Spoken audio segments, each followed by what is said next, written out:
My name is Kwoli Black. I am a rapper and a poet and a writer and a lover.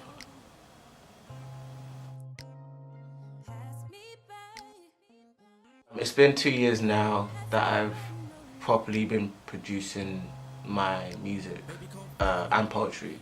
A year for the music, a year for the poetry, you know. But yeah, it's been 2 years, 2 year journey. A lot of people, life has been a big source of inspiration because a lot of the things I talk about are things that have happened to me or things I've experienced. But a lot of artists have also inspired me. My mother inspires me a lot as well. But yeah. I'd say my music is different from a lot of others in the same field in the sense that unlike, it's not really mainstream. I haven't really factored into the whole mainstream appeal of music, but it's different, it's alternative, it's very alternative because I don't stick to the boundaries of just one genre. I like to implement other genres and sound in my music, so I guess you could say that that kind of puts it in a different sort of sphere, but we don't even like spheres, so we limitless, so you get me?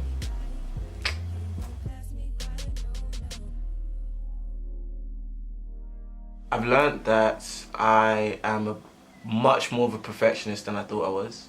Whenever I do make art, I always struggle to be happy with what I've made until it's where I really, really want it to be. And even when it's like been fine-tuned, it's like, it can still be better. But then I've learned that, nothing's perfect. And I've learned to kind of trust in the process and trust in my own talent and the people around me that whatever I produce will be good, I think I've experienced what a friend of mine called like a cleansing period, where the first project I released had to be released because it was heavily influenced by someone else. And now I've kind of learned to take control of what I produce and learned the skills that are necessary to increase the quality of what I produce. Freedom. The idea that everyone is free to do, be, feel, say, think however you feel, whatever you want, and that there is no real limit to what you can do or what you want to achieve, and that everyone is worthy, everyone's beautiful, everything's great. It's just life can be a bit sometimes, but you're still free to take control of your own happiness. So.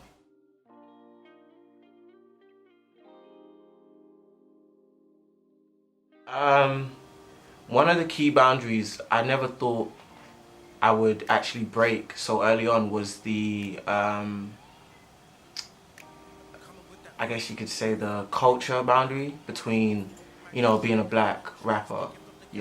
Most people think, oh, he's urban, he's doing, grime or something like real heavy hip hop or something. But I've actually found that, in the city that I'm in currently, a lot of the locals have actually taken on to me quite quickly, and it's been real amazing to see that my music doesn't have one lane to appeal to. There's people that are primarily indie lovers, funk lovers, rock lovers that still really mess with my music, and that's real dope.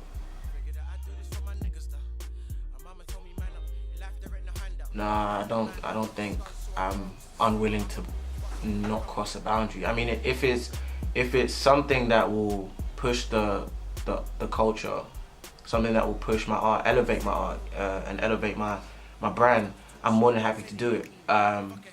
In terms of, of course, if it's a boundary that's going to be detrimental to me or to anyone around me, or to the brand, of course I'm not going to do that. But I don't feel like I should limit myself into what my art can do and where it can fit in. So, with the comparison to other artists, I think comparison is good. It's just when you're copying that it's bad. So I had to really like learn the difference between being compared and being copied.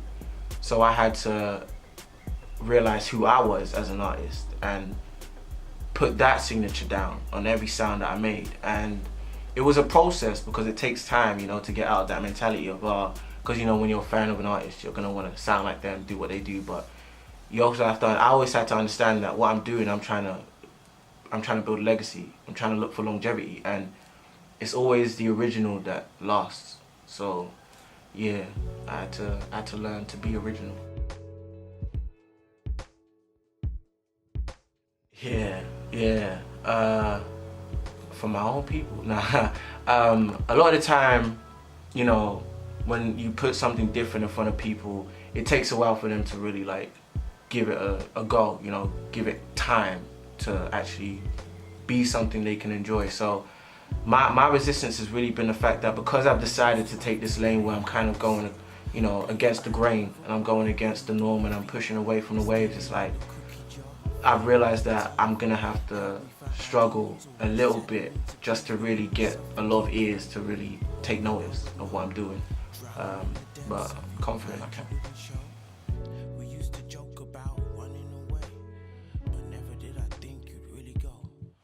I haven't really put them in place per se, but I've been blessed to have an amazing team around me. A lot of them are my friends. They're amazingly supportive and encouraging. My mother, who, you know, wants me, of course, to always focus on uni and to focus on, you know, getting a solid career. But when she sees how happy the music makes me, she is probably my biggest fan and my biggest supporter. And if it wasn't for, you know, those two groups of people and my friends, I don't think I'd be doing this. Anyone who wants to do anything creative, the first thing I would say is start. You don't have to be great to start, but you have to start to be great. You know, it's hella cheesy, but it's true. You're gonna struggle sometimes. You're gonna have writer's block. You're gonna have creative blocks. You're gonna go up against criticism. Don't let that get you down, because at the end of the day, as much as what I say, I do this for the people and I do this for everyone that, you know, listens, it's for me. And it's a case of, I do this because I want to do it, because I love what I do. And so long as you enjoy what you do, you'll be fine. My art is revolutionary. Place a kiss on my cheek and have me weak to my knees. And now I'm weak on my knees. I'm begging you, please, just lean on me. Your wings are tied. This ain't